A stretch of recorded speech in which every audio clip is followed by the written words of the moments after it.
I know in your post-fight interview you said you wanted to watch the fight, maybe like digest it as a whole. So it's been a minute since your fight ended. Have you had a chance to watch any of the highlights or any of the tape or footage or anything? And what did you make of the fight as a whole? No, I haven't. I haven't got to watch it back yet. Been just bouncing around doing media.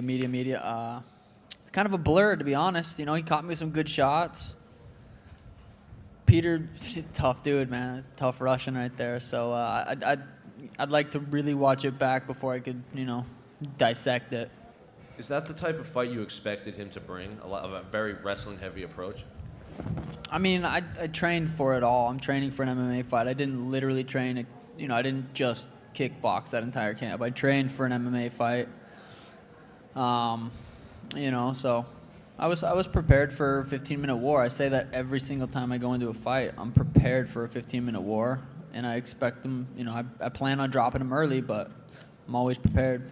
Then given that you have been prepared, I feel like you and Petr have been going back and forth for so long. This fight had seemed inevitable for the last few years. So when you were in there, did anything he bring to the table surprise you or just catch you off guard? You know, he was as good as I thought he was. Like, if I had to guess how that fight was going to play out, I would have said it probably would play out like that. That dude's good.